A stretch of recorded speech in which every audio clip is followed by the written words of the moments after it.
Diyos sa oras na ito sa iyong banal na tahanan. Kami po ay naririto, Diyos, na ang layunin namin ay purihin ka. Sambahin ka, Panginoon. Salamat, O Diyos, sa aming nangabasa sa oras na ito, na siyang magbibigay sa amin ngayon, O Diyos, ng aral ng buhay, Panginoon.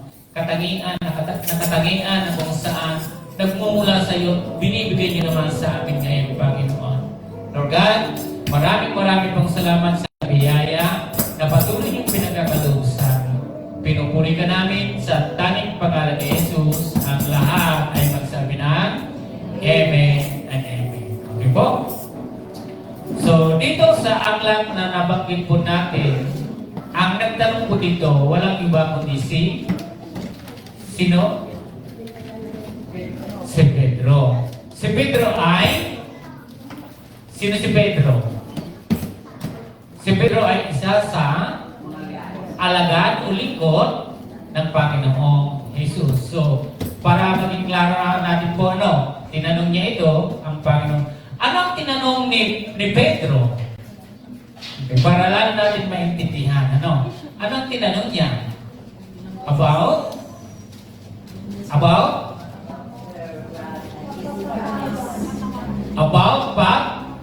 pagpapatawad or forgiveness. Okay? So, forgiveness ang kanyang tinanong. And then, ano yung response ng Panginoon? What Jesus answered him? Ano yung kanyang sinagot? Sabi kasi ni Pedro, papatawarin ko ba siya ng 7 beses. Pero sabi niya ng Panginoon Jesus, 70 times. Okay? Uy, Mig.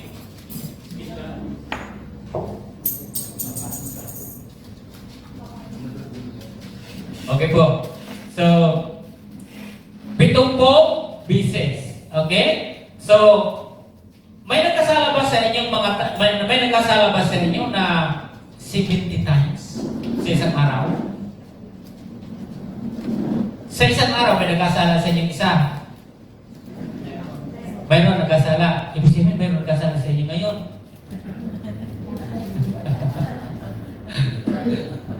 Diba? Kasi, ang pinupunto kasi dito ni Pedro, paano ko ba patatawarin sila? Diba? So, ibig sabihin, mayroong nangyayari kay Pedro sa buhay niya na marahil mayroong siyang kinasasama ng kalooban. Diba? Kasi bakit siya nagtanong ng gano'n? Diba? Kaya sabi ni Pedro, sabi niya, lumapit naman si Pedro at nagtanong sa kanya, Panginoon, baka ilan kong beses patawarin ng aking kapatid na paulit-ulit? Sino yung mga kapatid niyo ngayon dito na paulit-ulit nagkakasala? Paulit na nagkakamali. Ito kapatid huwag yung kasanayan yung palagi kayong nagkakasala. At huwag kayong magsasabi na, makasalanan ako. Huwag po yung reason na ganyan. Pag ganyan yung reason ninyo, lagi lang kayo magkakasala. Kaya kung mayroon kayong mababasa doon sa mga Facebook na gano'n, makasalanan ako. Huwag kayong mag-ganon dahil ang orig sa ganyang pananalita na ganyan, parang ayaw mo alis sa pagkakasala, parang ayaw mong matakal ron. Hindi po yung reason ng isang mananampalataya. Dahil makasalanan ako. Di ba? Kaya, sabi niya ni Pedro, ilang beses ko ba siya? 7? Sabi ni Pedro, sinagot siya ng Panginoon. Sabi, hindi. Dahil sabi niya, 7 lang, sabi pa, aking napaulit-ulit pagkasala sa akin, makapito po ba? At sinagot siya ni Jesus, hindi ko sinasabing makapito, kundi 70 ulit na 7. Ganun po. Ganyan yung kanyang sinabi. At dito sa talata na ito ay lalo natin maintindihan at babasahin po natin buong context po niya para maintindihan natin. Ano po kasi nagbigay po dyan ang Panginoon ng isang talinghaka, parables, binigay niya po roon para maintindihan ni Pedro. Okay? Pero bago dyan, gusto ko muna ito sa inyong ipakita dito. So yung ating pag-aralan ngayon, let us also give grace to other through forgiveness. So, sabi dyan, magbigay din tayo ng biyaya sa iba sa pamagitan ng pagpapatawad. So, bakit nag-aaral tayo ng abundant grace of God? Sapagkat siya ay mapagbiyaya. So, lahat ng nakakilala at tumanggap sa Panginoon, tayo dapat ay may biyaya rin na binibigay sa ating kapwa, yung katangiang marunong tayong magpatawad. Dahil ang Panginoon, yung kanyang binigay po dito yung biyaya ng pagpapatawad. Okay? And then let us also give grace to others through forgiveness. Oh, sana na tayo sa ating aim. Pakilagay po sa aim natin. Sabi niya, to not withhold grace from others but to share the grace experience from Jesus. Huwag tayo yung nagkakait. Diba? Kung ikaw ay pinatawad ng Panginoon dahil sa biyaya niya, huwag tayo yung nagkakait. Not withhold. Diba? Huwag tayo nagkakait po, mga kapatid. Hindi natin dapat ipinagkakait yung biyaya sa iba, ngunit bahagi ang biyaya na naranasan mula kay Jesus. Kung paano ka pinatawad ng Panginoon dahil sa biyaya niya, yung biyaya na yan, ay dapat marunong ka rin magpatawad sa iba. Tama po ba? Maraming mga tao ngayon hinanakit eh. Diba? Hindi na nakamove on sa hinanakit. Si Pedro kaya nagtanong siya. Marami nagkakasala sa akin. Bilang alagad kay Pedro. Ilang beses ko ba, Panginoon, paulit-ulit na nagkakasala? Ilang beses ko ba? Makapito po ba? Sinagot siya ng Panginoon, hindi ko sinabing makapito. Hindi, 70. 70 times. Pag sinabi 70 times, sobrang haba, no? Anong mayroon ngayong unlimited? Unlimited rice. Ano ba? Ano ba yung unlimited ngayon? Unlimited water. Diba? Unlimited rice. Alam niyo itong words na ito na unlimited, ito po yun eh. Unlimited forgiveness. Okay? Yung sinasabi dyan ni Jesus, na ipinakikita niya lang dyan, na yung lawak ng pagpapatawad natin sa lahat na nagkakasala. At marahil ikaw man din ay nagkakasala. Hindi lang makapito, kundi 70 business. Okay, basahin natin para makita natin yung buo niya nung nagkwento na po dito yung Panginoon para maintindihan ni Pedro, maintindihan ng mga alagad. Verse 23. Sabi dyan sa Matthew 18, 21, 22, and then hanggang 35. Basahin natin. So, pwede ba makibukas po dyan para makita po natin yung kabuuan niya na ating binabanggit yung grace of forgiveness. Okay, sabi dyan, verse 21, then Peter came to him and said, Lord, how many times could my brother sin against me and I forgive him? As many as 7 times. As many as 7 times. Then 22, I tell you, not as many as 7, Jesus said to him, but 70 times 7. 23, for this reason, the kingdom of heaven can be conferred to a king who wanted to settle accounts with his slaves. May utang. Okay? When he began to settle accounts, one who owed 10,000 talents was brought before him. And 25, since he had no way to pay it back, his master commanded that he, his wife, his children, and everything he had sold to pay the debt. Then 26 at this, the slave fell face down before him and said, be patient with me, and I will pay you everything. And then 28, verse 28, but that slave went out and found one of his fellow slaves who owed him 100 denarii. He grabbed him, started choking him, and said, pay what you owe. And 29 at this, his fellow slave fell down and began beating him. Be patient with me, and I will pay you back. And 30, but he wasn't willing, and on the contrary, he went and threw him into prison until he could feel what was on.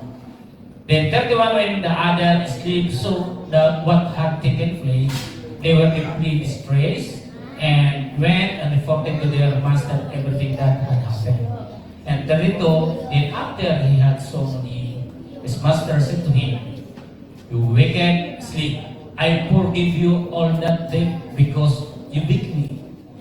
And 33, shouldn't you also have had mercy on your fellow slave, as I had mercy on you? And 34, and his master got angry and handed him over to the jailers until he could pay everything that he was owed. And 35, so Heavenly Father will also do to you if each of you does not forgive his brother from his heart. Okay? So itong binanggit dito ng Panginoon ay mayroon siyang talinaga tungkol sa isang pastor, tungkol sa isang hari. So, siya ay may utang na magkano yung utang? Sa Tagalog, ilang po dyan? Hindi yan 10,000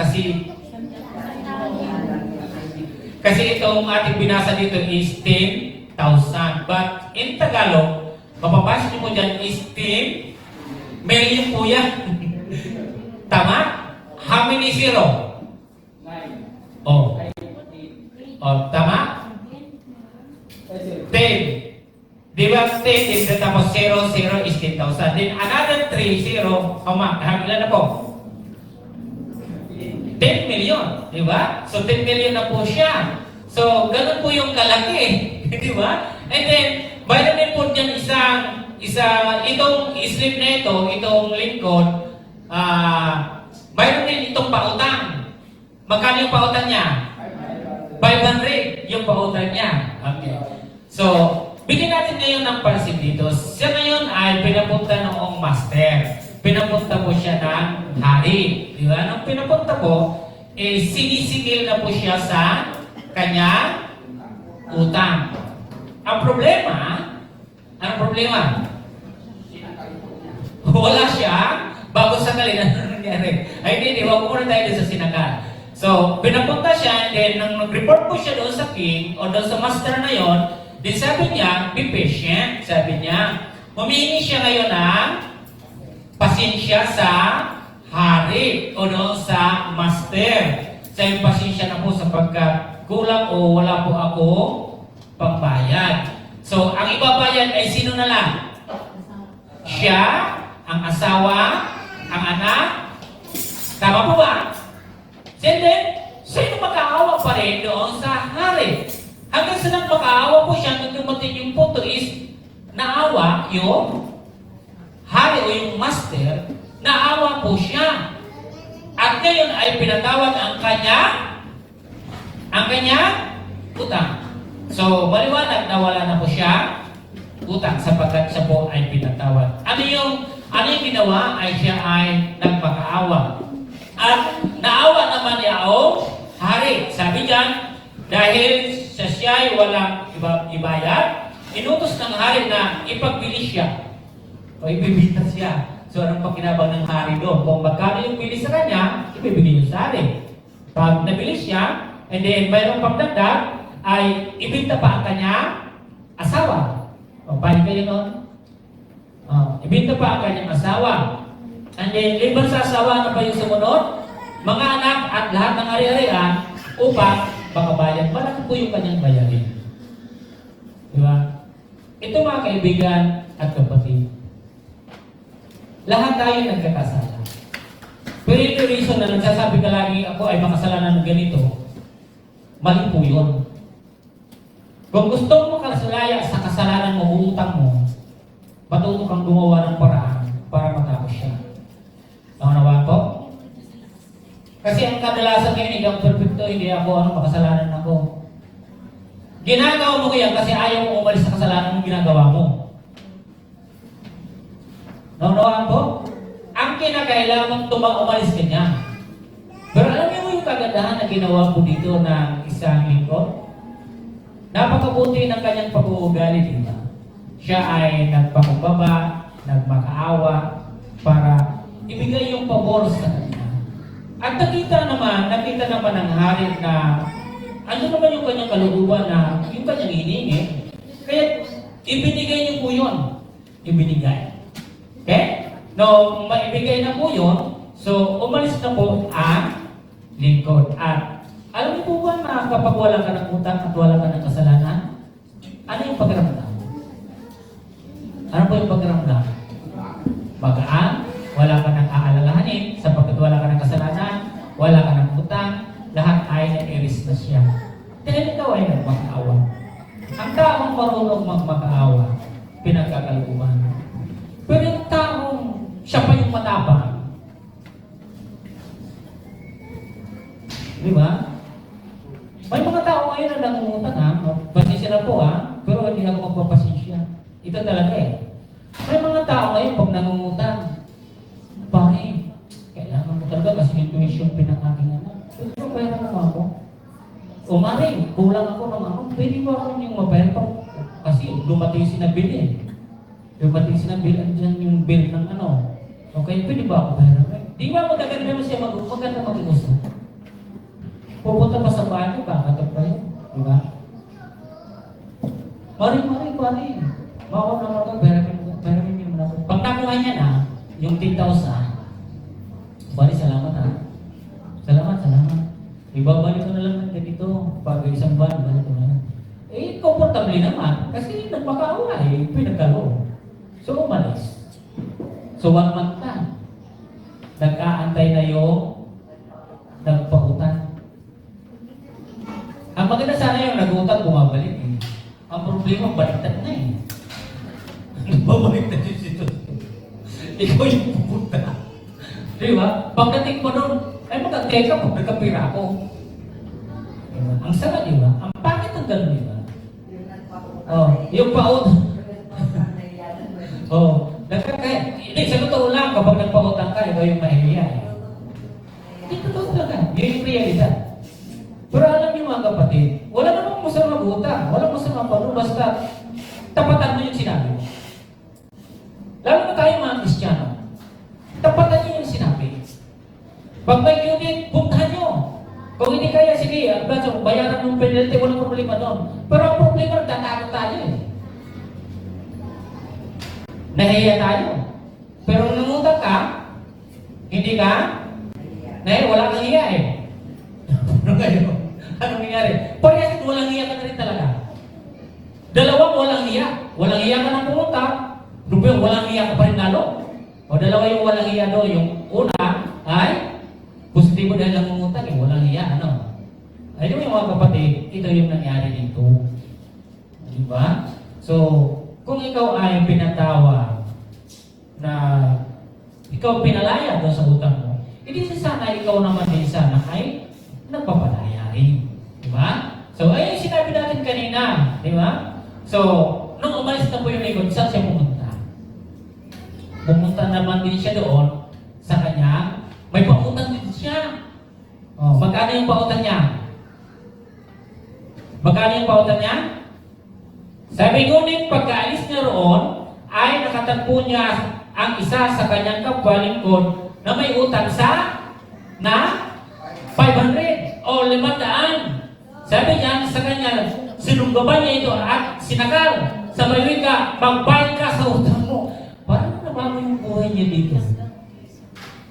Diba? Yung binigyan ka na ng pagkakataon, parang hindi niya na ayos yung sarili niya. Binigyan siya ng pabor, nakakuha siya ng pagkakataon doon sa hari. Pinagbiyan siya, laki-laki ng utang niya doon ha. Pero ito ay 500 lamang yung utang sa kanya. Sinunggaban niya ito. Di ba? Nang sinunggaban niya, ano pa yung sinabi? Sabi niya, sinakal sa may wika, magbayad ka sa utang mo. Naglumuhon iyon at nagpag-awal sa kanya. Bigyan mo pa ako ng pagkakataon at babayaran kita. Ngunit, hindi siya pumayag sa halip. Pinabilanggo niya ang kanyang kapwa-lingkod hanggang sa ito ay makabayan. Alam mo kapatid, lahat tayo mga Kristiyano. Tama ba? Huwag tayo nagkakait sa kapwa natin. Pag ikaw ay nabigyan ng pagkakataon, gumawa ka rin ng paraan kung paano mo rin matulungan yung kapwa mo. Pero, nung nakuha niya ito, may mga tao talagang ganito eh. Diba? Lalo na sa kumpanya. Yung palakasan na, malapit ka eh, di ba? Malapit. Yeah, malapit na. Siga ka na eh. Akala mo, hindi ka rin galing doon sa mababa at nalagay ka lang dyan sa magandang posisyon. Ngayon, parang ang galing-galing mo na, di ba? May mga tao sa totoo lang na gano'n.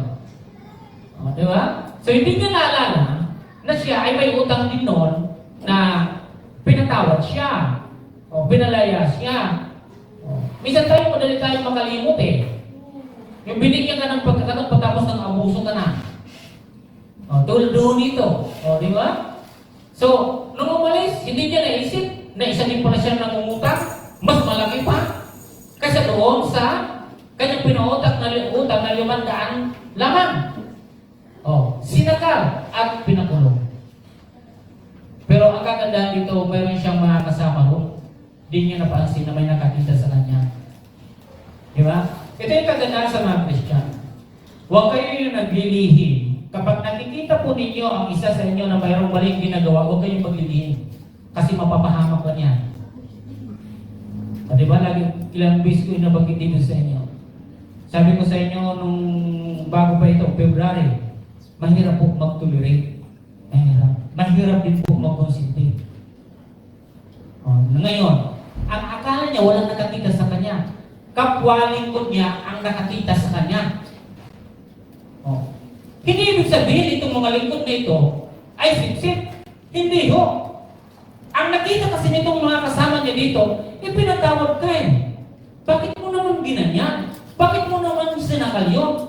Bakit ganyan yung binalik mo eh? Ikaw nga mas malaki yung utang mo kaysa dyan eh. Bakit mo ba ako pinakulong? Di ba? Ganun yung ginawa eh. Kaya yung kasama niya, hindi yung pagsisipsip. Makatarungan yung ginawa ng mga kasama niya. Anong sinabi ng mga kasama? Doon sa hari. Kasi hindi na nila matakap sa kalooban nila yung ginawa ito na lalaki na may utang doon sa hari na malaki. Hindi nila kaya na tiisin na lang yun na hindi malaman ng hari yung ginawa nito. Samantalang pinaranas sa kanya yung biyaya ng hari na yun, subalit siya ayaw niya magbigay ng biyaya doon sa may utang sa kanya.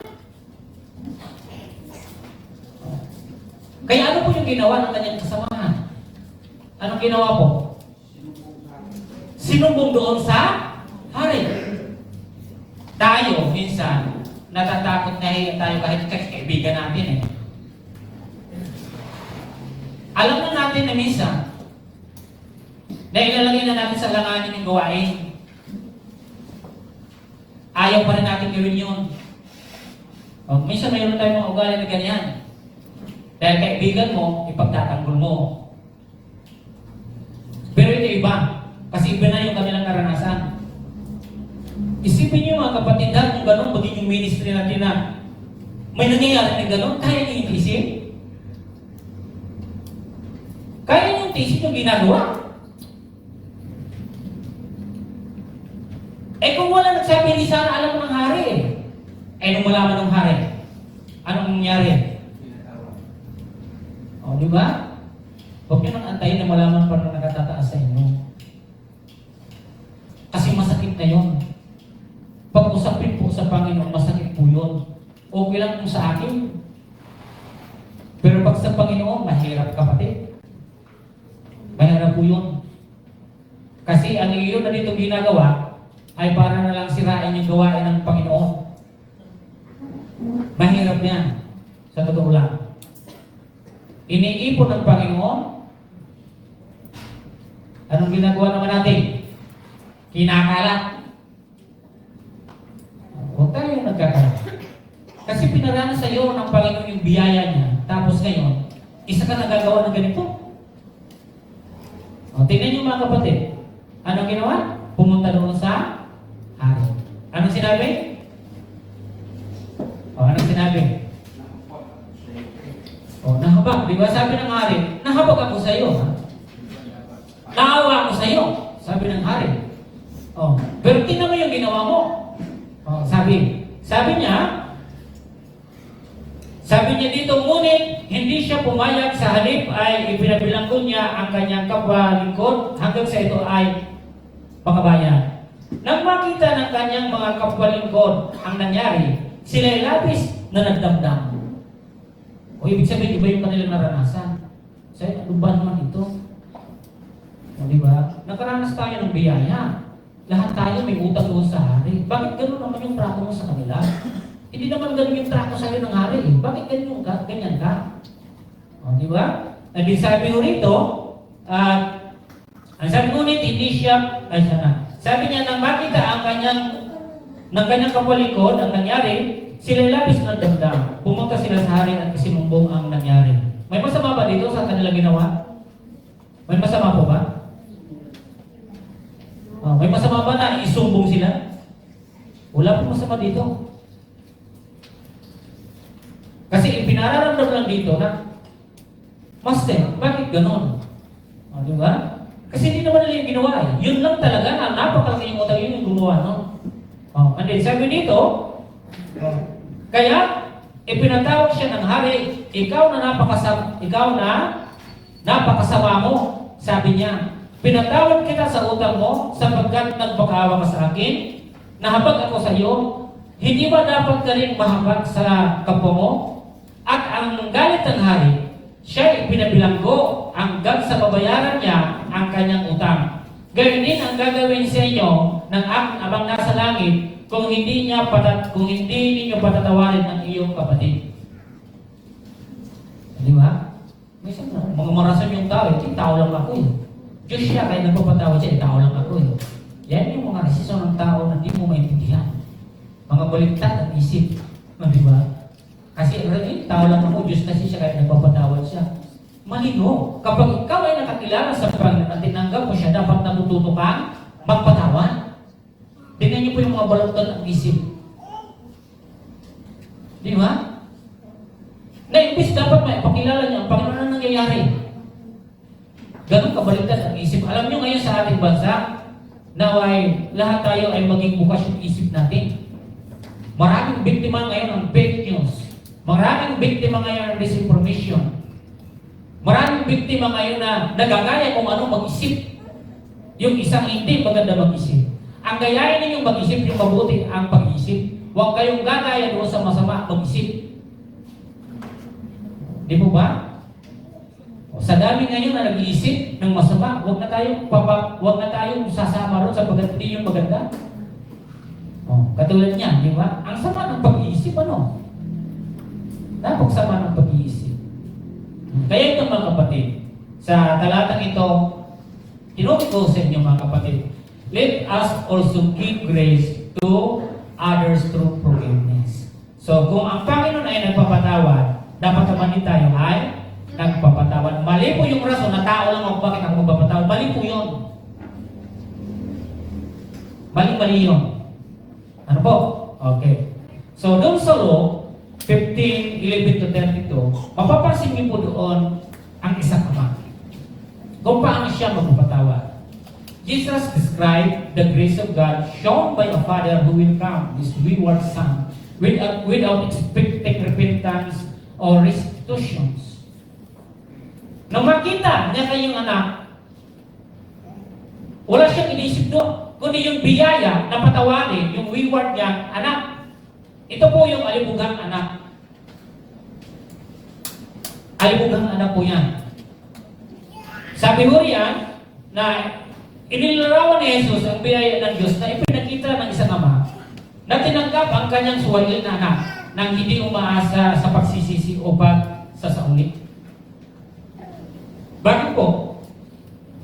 Ang mana niya, pinuha niya, nawala sa panahon. Wala pong inisip doon yung ama na isauli ba yun? Nung makita niya, hindi naman siya nagsisi. Kundi natanong pa lang ng ama, pinatawad niya na ang kanyang anak. Wala pang pagbibigkas yun at wala po yung pagsasauli. Walang pinalik po yun doon sa ama. Ito yung prodigal son. Klaro po ba yun? Yung kwento po dito na mapapansin po ninyo, nag-isip itong anak na to na umuwi at bumalik. Pero nung makita po siya ng ama, wala pa pong binibigkas. Wala naman sinasauli.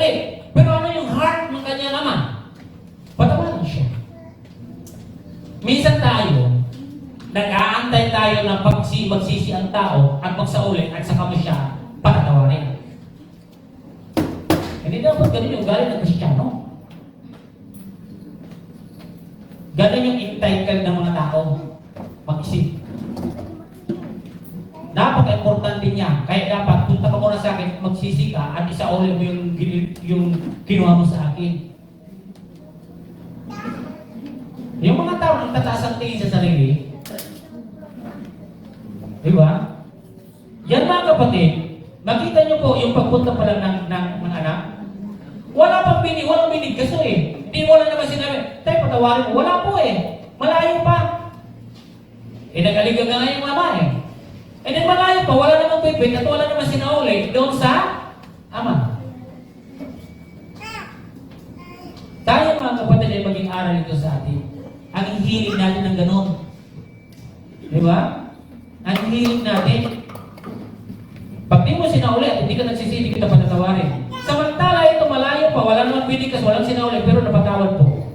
Mga tao ngayon, maraming kim-kim na sama ng loob sa kanyang kalooban na kailangan ikaw ay matulog patawad. Tama mo ba? Sabi niyan mga kapatid, ang hakbang na ginawa ng kanyang anak sa pagbabalik sa kanila ay tanda ng magpapakumbabang pagtanggap sa kanyang naging o maling gawain. Yung part pa lang nun, alam na kagad ng ama eh. Kahit walang pagsasauli at walang pagsisi, alam niya na agad. Hindi naman yun yung babalik kung hindi nagpapakababa o hindi niya tinignan na may maroon siyang mali. Kadalasan na may mali, hindi magpapakita sa iyo eh. Tama ba? Kadalasan na mayroong may utang sa iyo, lumilihis ng kanya daan pag ikaw ay nakikita na ikaw ay makakasalubong. Saan pumupunta? Saan pumupunta? Di ba lumilihis? Iyan mga kapatid, yan po yan na nangyari ho rito. Nakita niya na eh. Kahit walang bigkas, walang pagsauli, pero alam niya, hindi gagawin po ng isang tao ang ganon. Pero nakita niya doon yung kanyang pagbabalik, yung pag-amin niya na mismo, na nakita kagad ng ama na mayroon siyang mali at mayroon siyang pusong na papakumbaba. Kasi hindi yung pupunta doon at hindi babalik kung wala po siya ng ganon. Tama? Kaya sinasabi ko sa inyo, yung may utang at may kasalanan eh. Hindi yan magpapakita sa iyo kasi nahihiya yan. Pero mabuti po yun na nagkasala, na bumalik ka at nagpakababa ka at umarapat. Tinignan mo na ikaw ay mayroong mali, yan yung isang maganda bagay sa buhay ng isang tao. Tama po ba?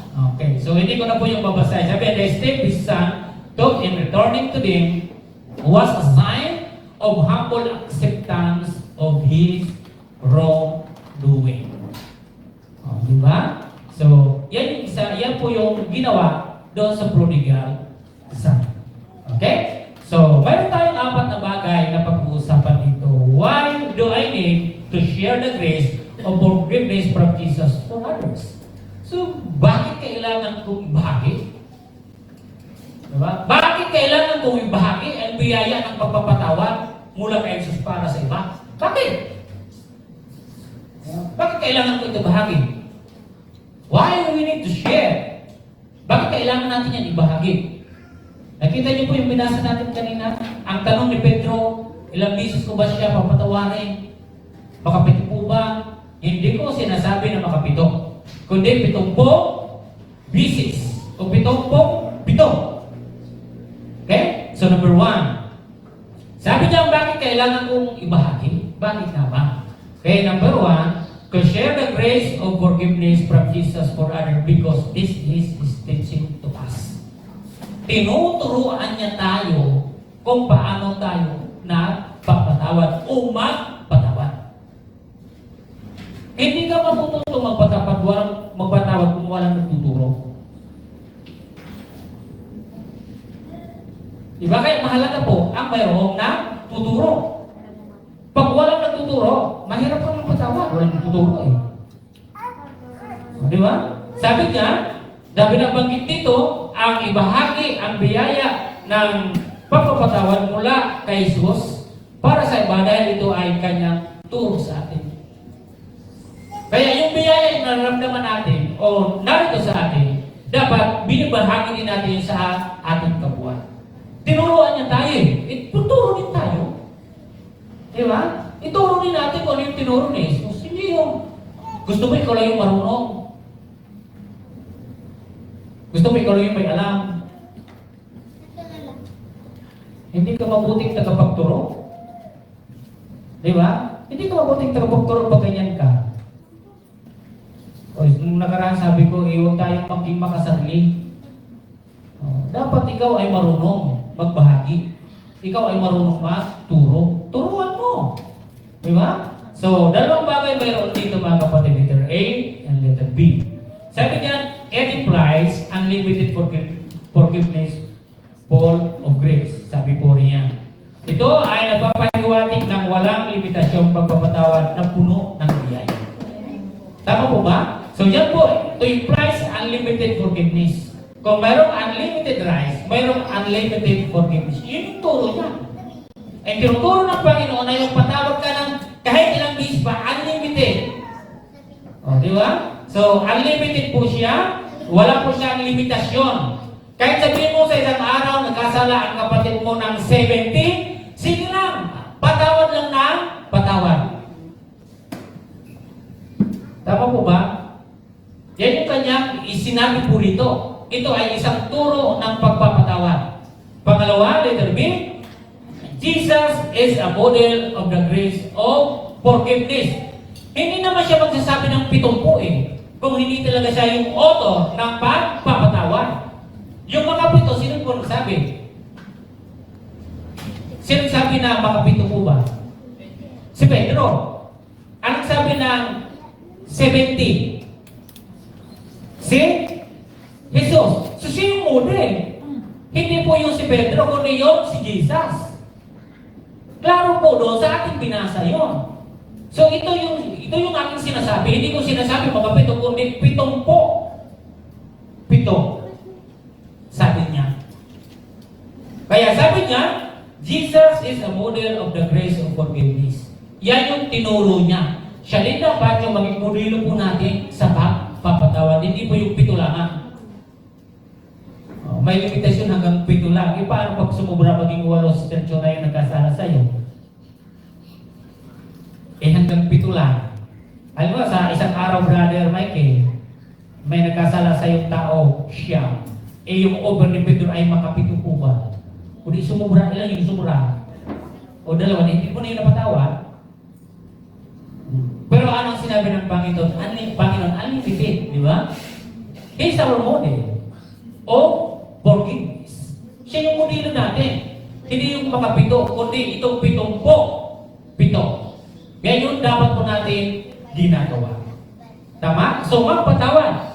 Kahit ilang bis pa nagkasala sa iyo yung kapatid, patawarin. Hindi ibig sabihin ay kinukonsintin natin sila. Kundi, iyon yung turo talaga ng Panginoon na dapat nagpapatawad.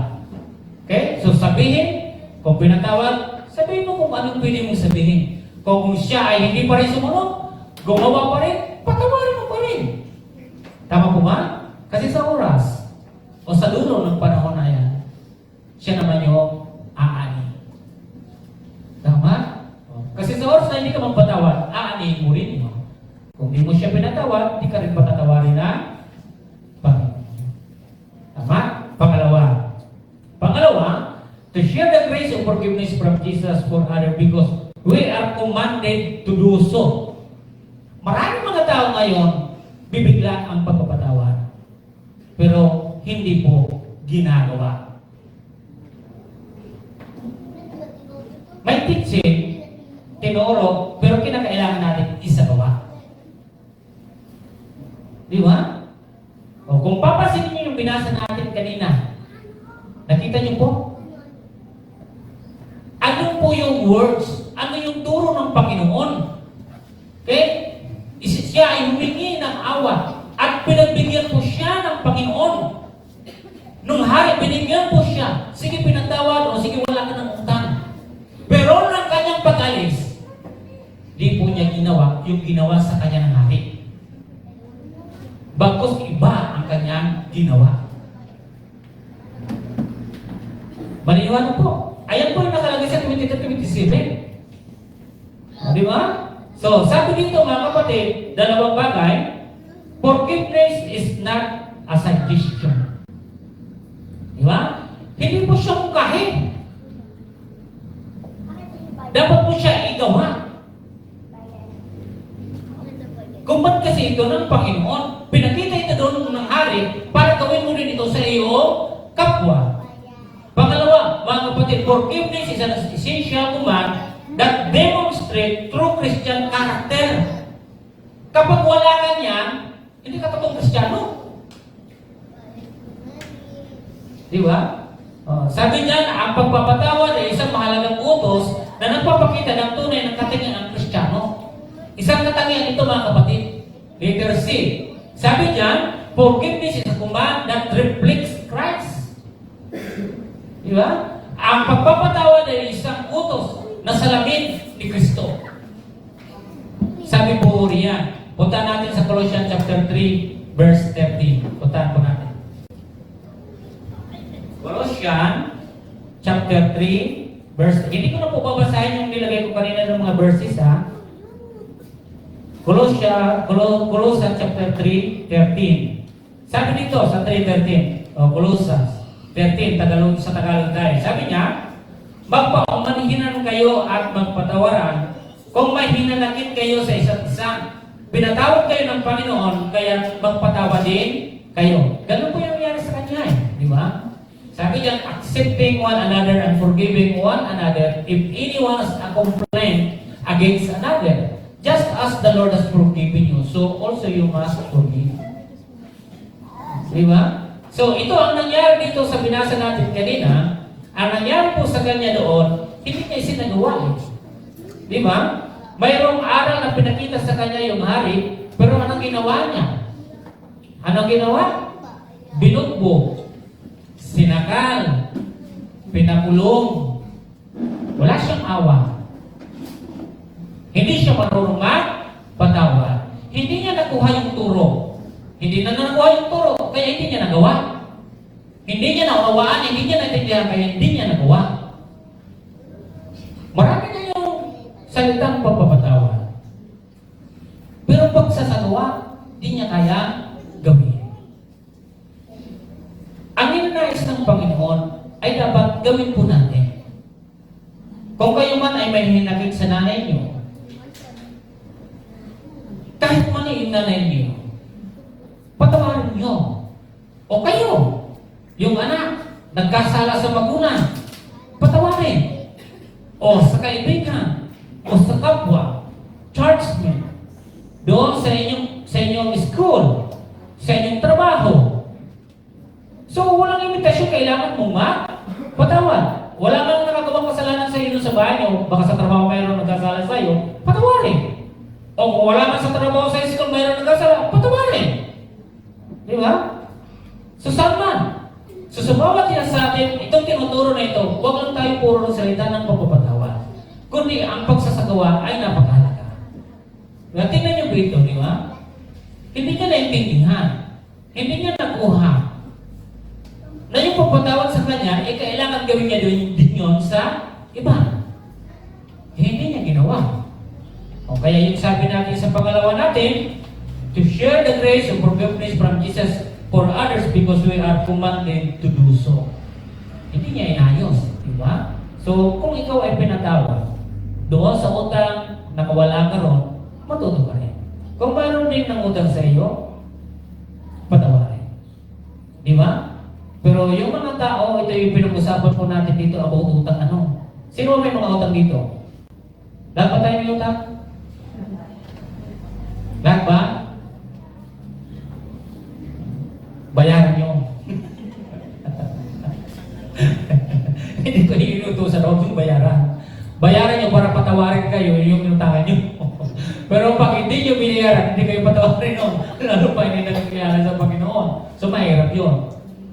Di ba? So yung maayos naman. Di ba? So katulad dito. So may mga pagkakataon na ganun nga yung sitwasyon na binanggit ko sa inyo kanina. Kung mayroon kayong nahihirap, kung may pagkakataon ulit kayong binigay, tawagan, lapitan, di ba? Huwag kayong mahiya.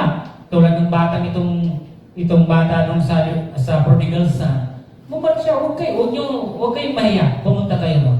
Tama? Halimbawa, anong pizza ba ngayon? 15, bukas 16, kung sino may unit bukas ng utang, puntahan nyo kung wala pa kayong pagbayad, kausapin. Kasi madali naman kausap, sa totoo lang naman yun eh. Di ba? Pero yung wala ka, hindi ka pa sumipot, ilalong mag-iinit ng ulo yung inirman mo eh. Di ba? Dapat puntahan. Kausapin. Ito magandang bagay ito eh. Pinatawag ng ngari yung mga lingkod na may mga utang eh. Di ba? So, dahil napaliwanag, nakawa. O, ayun, binigay. Di ba? Okay, Pangatlo, to share the forgiveness from Jesus for others because He has already forgiven us. Alam niyo sa totoo lang, tayo ay pinatawad na din talaga ng Panginoon. Di ba? So, pinatawad na tayo ng Diyos eh. So, sabi niya dito na ang ibahagi ang biyaya ng pagpapatawad mula kay Jesus para sa iba dahil pinatawad niya tayo. Kaya yung kanina binanggit ko sa inyo, huwag niyo sabihin reason o rason, tao lang ako. Di ba? Diyos lang ang nagpapatawad. Ako tao lang eh. Hindi ho. Kapag tinanggap po ang Panginoon, di ba? Pag tinanggap mo siya, automatic po yun. Na ikaw ay dapat natututurin magpatawad. Di ba? Kung ano man yung kasalanan, ano mang bigat, ano man yung haba, ano man yung sukat doon, ang hinahanap dito ng Panginoon is pagpatawad eh. Tulad ng bata kanina, hindi naman hinihintay yung pagsisisi. Wala naman siyang hinihintay na pagsasauli. Pero minsan tayo, mga tao, naghahanap tayo ng gano'n eh. Ang bigat ang ginawa mo, kaya hindi kita mapatawad. Anong bigat ba yun? Di ba? Ang lawak ng iyong pinsala, kaya hindi kita mapatawad. Pero alam mo, may mga tao ngayon, kahit malaki yung pinsala sa kanila, napapatawad. Sana yung gawin po natin yun. Dahil ikaw ay pinatawad naman din ng ating Panginoon. O tulad ganina. O yung lingkod na pinatawad kita. Naawa ako sa iyo. Diba? Nung lumapit ka sa akin, binigay ko yung hinihingi mo. Pero bakit ikaw, yung nagmamakaawa sa iyo, yung may utang sa iyo, bakit? Ginawa mo ng hindi maganda, pinakulong mo pa. Ang saklap ng ginawa niya eh. Sa totoo siya, mabuti naman yung panakita ng hari sa kanya. Pero bakit naging gano'n? Diba? Sa simbahan nagtuturo ng mabuti. Nangangarap ko ng mga mabuting katangian at pag-uugali. Pero paglabas ng bahay, parang hindi sa buhay. Bayo nakita ako sa YouTube eh. Sabi simba ng simba ito, pagdating ng bahay, mura ng mura. Di ba? Sibukan ka lang ng simbahan. Pagdating ng bahay, mura ng mura. Hindi maganda di po ba? Sabi ng Panginoon, sabi ng hari, ibinigay ko yung hinihingi mo eh. Bakit hindi ka natuto? Tayo minsan, andito tayo simbahan, nagkikinig. Paglabas ba natin? Napupulat ba natin, naintindihan natin yung ating mga pinakikinggan sa simbahan? Na nagtuturo ng katulad nitong katangian. Di ba? Kahit walang pagsasauli, kahit walang pagsisip, pag nakita mo lumapit sa iyo, alam mo na yung kanyang kalagayan. Lumalapit yung patawarin mo. Di ba? Pastor, madali lang magsabing patawarin kasi hindi ginawa sa iyo. Hindi, marami na akong kapatid, kaibigan. Sabihin ko sa iyo, marami na po. Kahit ginawa pa ako ng masama, madali lang ako magpatawad, minuto, segundo. Yun lang, mismo doon, papatawarin na kita. Alam niyo po mga kapatid, yung aking tiyong pastor, nagkwento siya sa akin. Dahil nung una mga kasamahan niya. Ako pinagda ko dito maganda ito yung aking tiyong pastor. Hindi po siya yung tipong mapagtanim. Yun yung nagkuho sa kanya eh, yung aral na yun, yung katangian na yun na kahit may gumagawa siya sa kanya na mali, kahit nung mga panahon yung mga kasamahan niya na nasasaktan siya sa salita, minsan tumutungong panahon na minsan pipinsalain pa yung kanyang katawan. Pero dito ko nakita sa ugali niya na ang ganda naman ang ugali ng aking itong pastor na ito. Kasi hindi siya yung tipong tao na nagdadamdam ng gano'n. Kundi kung may nagkakabali sa kanya, ang lagi niya hindi na yung gawa, pinatawad ko yan, bahala na sila, basta pinatawad ko na siya. Ito yung katangian na gusto ng Panginoon eh.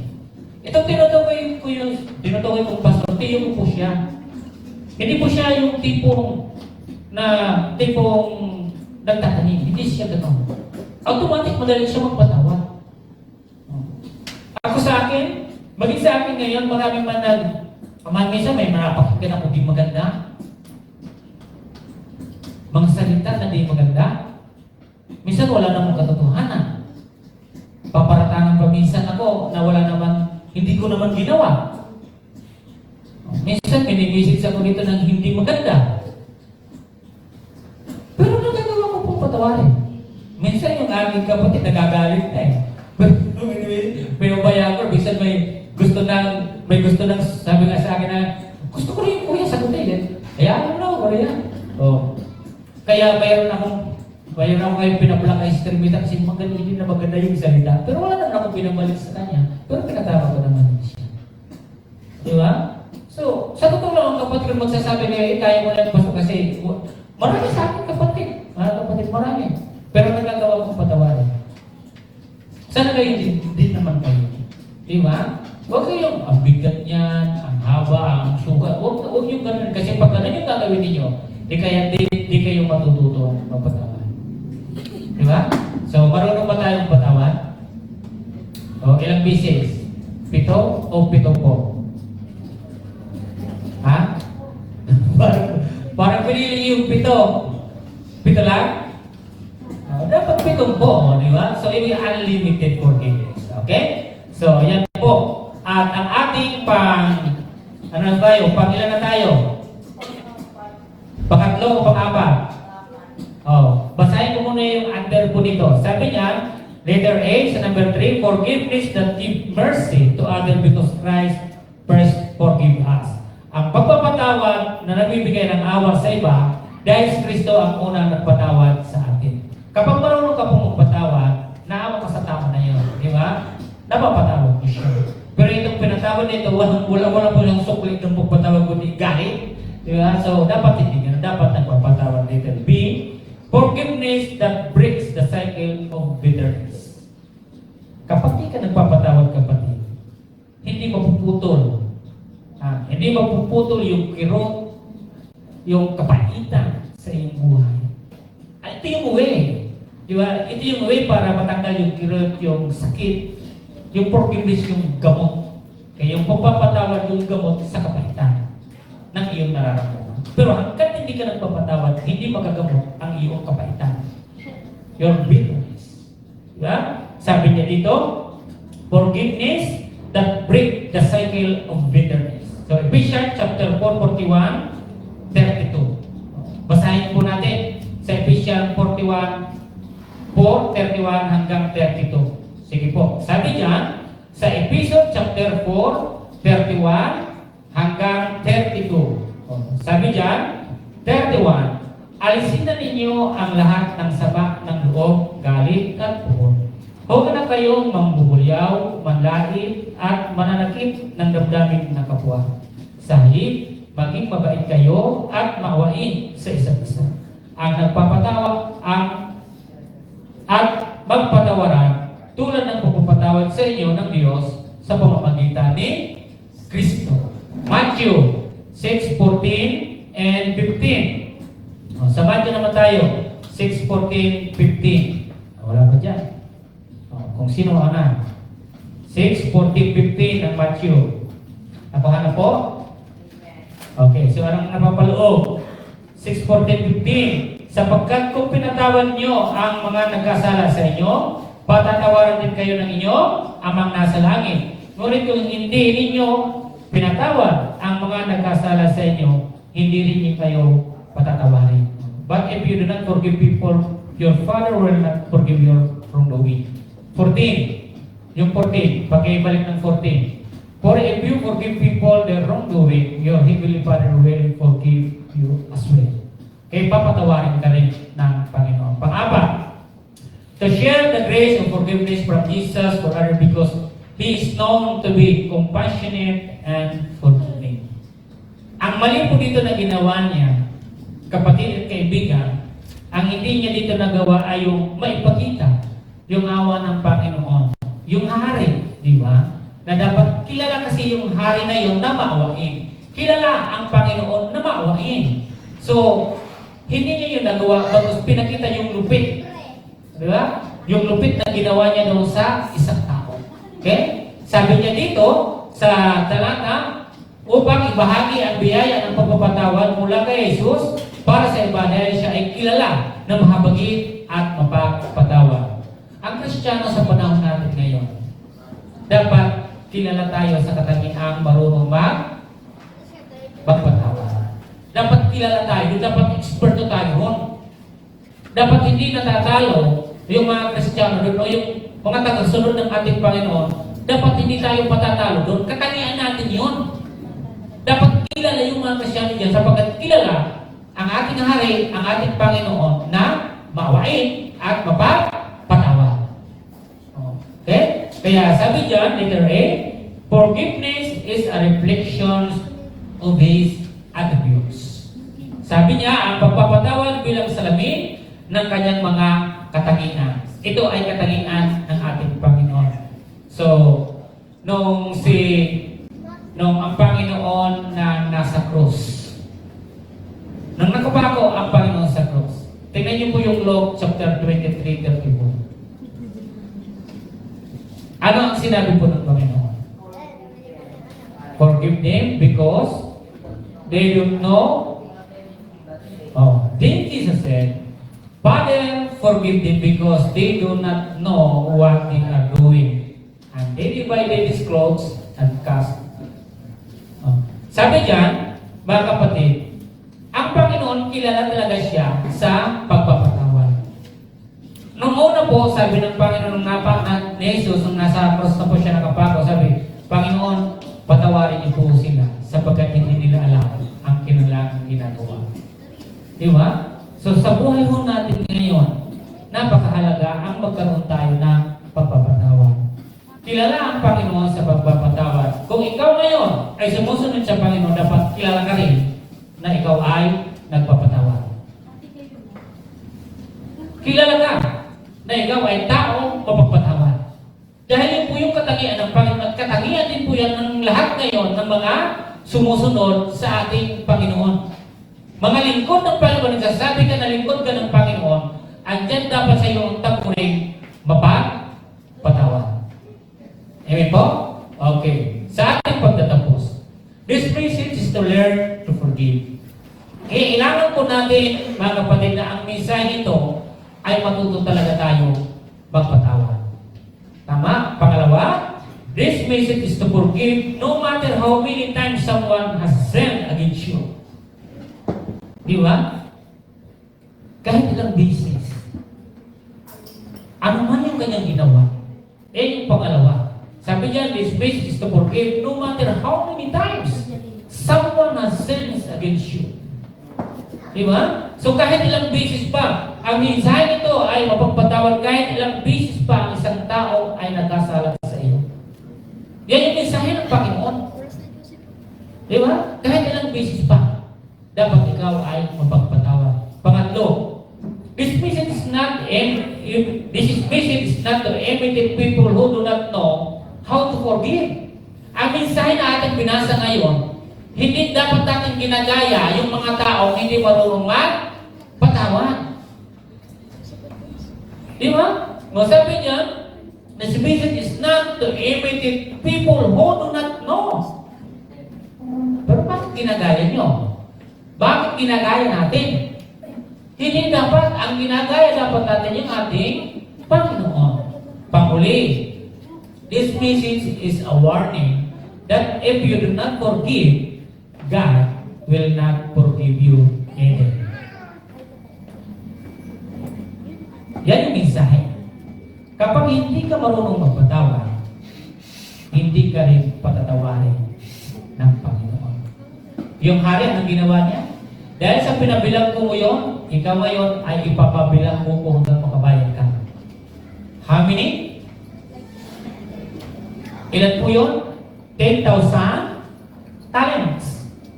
Sa Tagalog, ilan na? Magkano na? 10 milyon. Napakali. Hanggang di mo yung bayaran, wala. Diyan ka lang. So, basahin natin sa pagtatapos ang talatang ito, mga kapatid.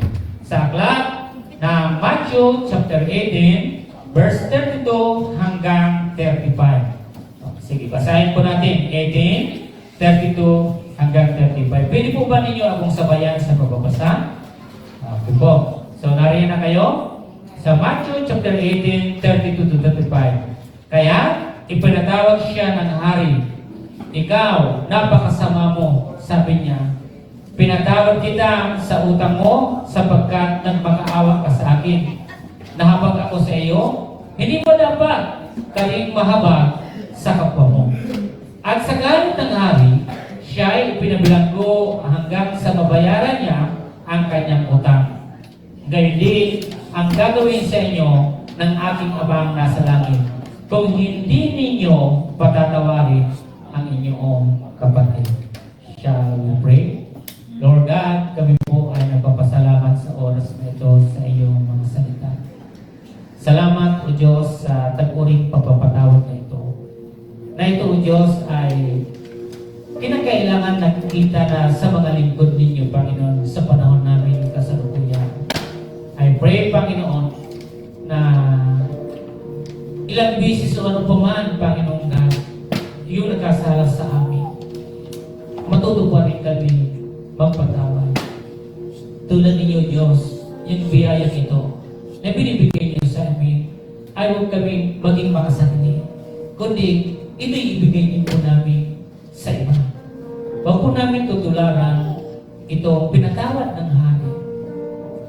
Naawa ang hari, subalit sa kanyang kapwa ay naging masahol siya. Siya ay naging hindi magandang buwarang. Kaya Panginoon, naririto kami. Kayo ay kilala sa pagpapatawad. Naway sa panahon namin ngayon, bilang mga lingkod at anak ninyo, kilala din kami sa pagpapatawad. Maraming pong salamat. Pagpalain niyo po, Diyos, ang bawat